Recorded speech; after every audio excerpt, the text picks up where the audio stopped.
It's your boy Moolah. This week got that fat man. These people losing their goddamn mind. What the hell is wrong with people? Y'all need to wake up, man. Pay attention today, man. Everybody just going crazy, huh? I'm crazy. Look at me. Look at me. I'm crazy, man. I'm crazy. But I don't know. But hey, check it out. Fan ran onto the court and even jumped up to touch the backboard before being tackled by security. The Wizards already said the fan will be banned from the stadium, while Scott Brooks shared his opinion on the latest fan behavior across the league. Check it out. Weed and bed, baby. It's unfortunate that one fan here and there, they ruined it for everyone. There's great fans in Boston, in New York, everywhere, in Philly, in D.C., in Utah. But there's some that need to just know, you know what? Stay home. Your thinking is barbaric. Stay home. We don't need you. We don't need your dollars. Just stay home. Get away from us. Bro, they drunk and strong words. So Shannon, after another NBA fan incident last night, just explain what is going on here in your opinion. Skip, I think this was more of a copycat. This was somebody who was just wanting attention. I mean, run on the court and try to touch the backboard. That's what this was. I think this incident was different than those, although it was the same, a fan thinking this was about him and not about the players actually on the court.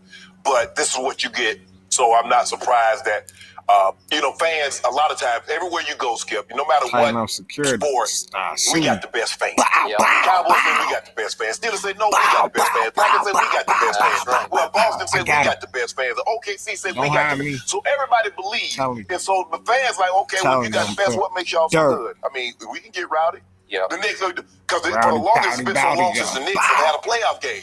So the way they reward having a playoff game, they showed they exhibit this kind of behavior. And the Celtics have been going to the playoffs, but you Skip, they were in the bubble last year. And then, so I look, this incident for me, although it's still shameful, I believe this was a copycat. This was a guy trying to get some attention. And I would have preferred they not even show you, we don't even see who this is. Now, Skip, when you start throwing things, we need to get the cameras in because we got camera angles, because we need to make sure you get the right person. In the spitting incident, make sure we get the right person. Yeah. So show their faces. Let them be a disgrace. But Skip, people have been squeaking and then running on the court. I think Morgana, she started this back in the 70s, Skip, when she was running on the field.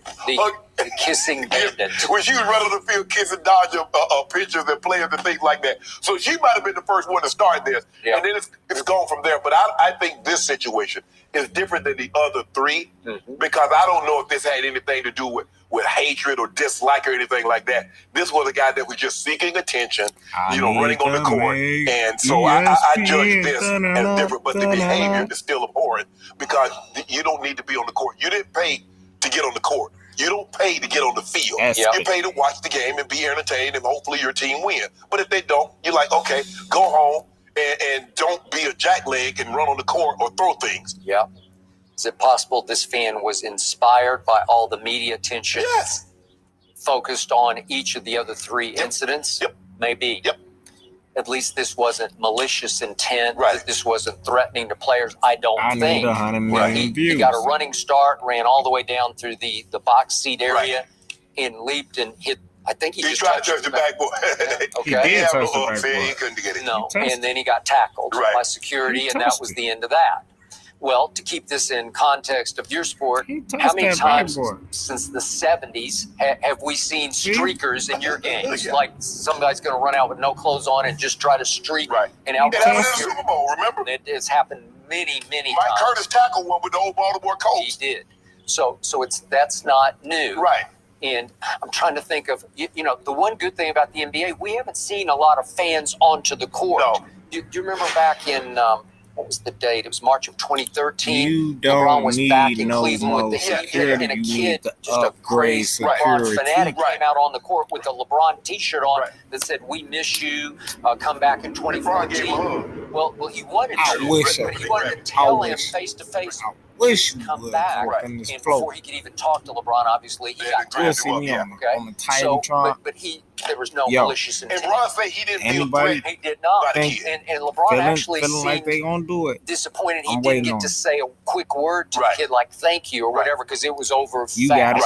Okay, well, that's the only other one I know where somebody went out onto the court. Especially during the game. Now, we see games in which the game is over and the championship is won, and they flood the court. We see the Celtics and Larry Bird is pushing his way through the crowd. You see the Lakers. That's a different situation. But during the course of the game, late in the ball game, to actually see someone come on the court, you're right. We haven't seen I don't recall a whole lot of incidents where things of that nature have happened. So my deeper psychological take on this, it feels like we've all been quarantined for so long that there's this outpouring of freedom and joy of being able to go to a live event that has somehow deeply inspired everybody to do crazy things. But the same rules are in place. They are. You couldn't run on the court before the pandemic. What makes you think you can run on the court after the pandemic? If you remember, it basically ruined Monica Seller's career.